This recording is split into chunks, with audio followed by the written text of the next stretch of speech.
Imagine going to a job interview, and instead of asking about your qualifications, the interviewer pulls out a strange metal instrument and begins pressing it against your head, adjusting it and checking different spots on your skull. A ridge above the ear means aggression. A curve in the forehead means intelligence. A depression at the back of the head means you lack ambition. One skull, a complete map of the human mind. This may seem odd today, but 200 years ago, it was commonplace, and they called it phrenology. And for 50 years, the entire Western world believed it. This wasn't a fringe idea, and it wasn't a carnival trick. Doctors believed it. Universities debated it. Entire businesses were built around it. Thomas Edison credited it with discovering his own talent. Queen Victoria had her children's heads read. Even Walt Whitman kept his phrenological report for the rest of his life. At its peak, there were more practicing phrenologists in America than there were trained physicians. People would pay a week's wages to have their heads read. Parents used it to choose careers for their children. Employers used it to decide who to hire. So how did something this strange convince this many people? Simple, because looking scientific and being scientific are not the same thing. Phrenology had all the trappings of real science. Different theory, same structure, same confidence, same credentials, same charts. But we'll come back to that. It all began with a man named Franz Joseph Gall, born 1758 in a small village in Germany. Trained physician, serious anatomist, and obsessed from childhood with one question: why are people different from each other? As a student in Vienna in the 1780s, he noticed something. His classmates who were best at memorizing long passages all seemed to share one physical feature: prominent eyes, large foreheads. From that observation, he built a theory. The brain is not one organ, it's a collection of organs. Each one controls a different faculty: memory, language, aggression, affection, morality. Where a faculty is strong, the brain grows larger in that region. That growth presses outward and creates a bump on the surface of the skull. He spent years visiting prisons, asylums, hospitals, and collected over 120 skulls. He built cases, documented patterns, published his findings. His system, he named it organology. His method, cranioscopy. Now here's the part that makes the story a little complicated. He wasn't entirely wrong. Gall correctly identified that different regions of the brain control different functions. That idea, brain localization, is the foundation of modern neuroscience. To the physicians and scientists of that era, Gall's system looked rigorous, it looked empirical, it looked science. And when the Austrian government banned his lectures in 1802 for being too materialist, too threatening, too even religion, it only made him more famous. He identified two regions: memory of words and the center of language. These were later confirmed to be roughly in the correct area of the brain. So, he was asking the right question, he just had the completely wrong method of answering it. But in the early 1800s, neuroscience barely existed. There were no brain scans, no modern psychology. Almost nothing was known about how the brain worked. To the physicians and scientists of that era, Gall's system looked rigorous. It looked empirical. It looked like science. And when the Austrian government banned his lectures in 1802 for being too materialist, too threatening, too religion even, it only served to make him more famous. Gall decided to pack up, and he began touring Europe. Crowds followed him everywhere. And in 1800, a young medical student named Johann Spurzheim attended one of Gall's lectures in Vienna. Spurzheim was 24 years old. He became obsessed. He approached Gall, became his assistant, then his research partner, then his closest collaborator, then his worst enemy. By 1813, Gall and Spurzheim had fallen out completely. The exact reason was never recorded. However, it is known that Gall accused Spurzheim of plagiarism, of stealing his life's work, of perverting everything he had built. Time left, moved to Britain, simplified Gall's system, softened it, made it sellable. And when a British physician named Thomas Forster coined a new word in 1815, phrenology, from the Greek phrein meaning mind, logos meaning study, Spurzheim took it and made it his own. Gall hated it. He refused to use the word. Phrenology was not his life's work. It was a perverted derivation of everything he had built, repackaged by a man he no longer trusted. But Spurzheim didn't need Gall's approval. He was already selling out lecture halls across Britain. Then, in 1832, Spurzheim sailed to America. He arrived in New York, began a lecture tour. He packed halls everywhere he went. But 3 months later, he was dead. Allegedly, he had worked himself to death on the road. His funeral was held in Boston, and it drew thousands. His brain was then preserved and put on public display. Meanwhile, back in Paris, Gall had died 4 years earlier, bitter, largely forgotten, having never once accepted the word that defined his own legacy. The man who invented phrenology died not knowing what phrenology was and what it was going to become. The man who invented phrenology did not know what phrenology was and what it was about to become. The movement he started didn't die with either Gall or Spurzheim. Two brothers from upstate New York were watching, Orson Squire Fowler and Lorenzo Niles Fowler. Neither had medical degrees, nor did they have scientific training, just energy, ambition, and an instinct for what people wanted to believe. They toured New England, reading Heads for a Fee. In 1838, they opened the Phrenological Museum in Philadelphia. Then, in 1842, they moved to New York. Their office, the Phrenological Cabinet, it became one of the most visited buildings in the city. They even published the American Phrenological Journal. They trained hundreds of phrenologists across the country. They sold ceramic skull busts with every personality region labeled. Their slogan, Know Thyself. Walt Whitman had his head read.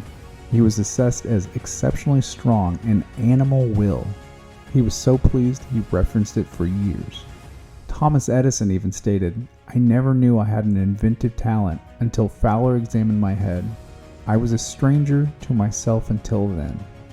Queen Victoria and Prince Albert had their children's heads examined, and people styled their hair specifically to expose their most favorable bumps.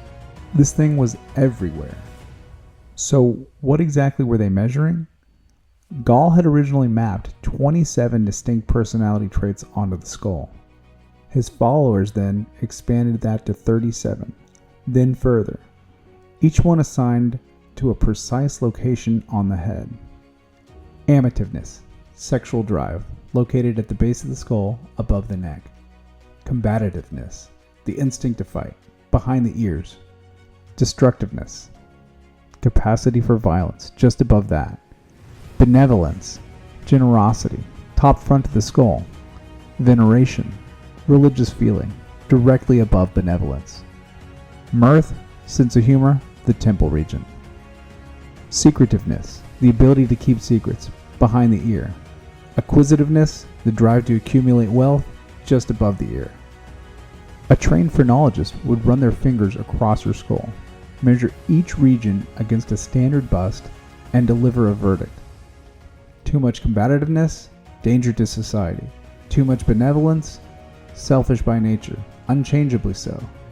Too much acquisitiveness, watch your wallet around this person. And here's the part that should disturb you. They believed these traits were fixed. You were born with your skull. You were born with your character. Nothing you did could ever change it. But then Mark Twain decided to test this. In the early 1870s, Twain visited Lorenzo Fowler in London. He gave a false name, had his head read. Fowler told him he had almost no sense of humor, a hollow where that faculty should have been. 3 months later, Twain returned under his real name. Fowler measured the same skull and discovered a Mount Everest of humor. Same skull, different name, different result. But phrenology was not just embarrassing, it was also weaponized. In 1839, a Philadelphia physician named Samuel George Morton published a book called Crania Americana. Morton himself had spent years collecting nearly 1,000 human skulls from across the world. He filled them with lead pellets to measure their internal volume. Then he ranked the races by brain size. His conclusion: Europeans were at the top, Africans at the bottom. That conclusion was actually cited in Congress to justify slavery. Then another physician, Charles Caldwell, studied skulls at a Paris museum and published findings claiming the skull configuration of African people demonstrated a natural biological suitability for servitude. In India, British colonial officers had the heads of executed prisoners severed, boxed, and shipped back to Edinburgh, labeled as scientific evidence of hereditary criminal character. And again, this wasn't fringe science. This was published, cited, taught. Phrenology told people what many already wanted to believe, that inequality was natural, that the social order was written into the skull, that poverty, criminality, and subjugation were biological facts, not political choices, and it had the charts to prove it. But there was a problem phrenology's believers could never solve, and a man who accidentally exposed it while trying to prove something else entirely. 1861, Paris, the Bicêtre Hospital. A French surgeon named Paul Broca is treating a patient who has been in the ward for 20 years. The patient's name is Louis Victor Labogne. He can understand everything said to him. He can think clearly. But the only word he can utter is tan. For 20 years, one syllable. His nurses even begin to call him Tan. When Labogne dies, Broca performs an autopsy. He finds a single precise area of damage, left frontal lobe. He examines more patients with the same symptom. The damage is always in the same place. Broca then presents his findings to the Society of Anatomy in Paris. The specific region of the brain responsible for speech production has been located, today referred to as the Broca area. Then, 13 years later, a German neurologist named Karl Wernicke expanded on Broca's work. In his case study, he found that his patients could speak fluently, but understand nothing. He was able to trace this issue to a different specific region of the brain, an area not responsible for producing speech, but for understanding it, now known as the Wernicke's area. Now here's the twist. The brain does have specialized regions. Gall had been right about that. But skull thickness varies enormously from person to person. The outer surface of the skull has no reliable relationship to the shape of the brain beneath it. The mist had cleared, and one answer had been finalized. You cannot read the brain by feeling the skull, and you never could. The entire foundation of phrenology had been demolished. Now think back to that job interview. The metallic measuring tool, the careful pressing of fingers against the skull. The interviewer doing that believed he was being rational, scientific, objective even. He had charts, instruments, published research, confident experts. But he was completely wrong. Phrenology is one of history's great cautionary tales, but it also has something stranger than that. Franz Joseph Gall asked the right question: can the brain be mapped? His answer may have been useless, but the question forced other researchers to investigate seriously. Broca's area, Wernicke's area, the mapped motor cortex, the entire architecture of modern neuroscience. This all grew directly from the controversy phrenology created. A wrong idea, seriously pursued, still pointed the way. 200 years ago, people believed your skull revealed who you were. Today we know the brain is far more complex than that and far harder to measure. But here is what has not changed. Ideas can look scientific.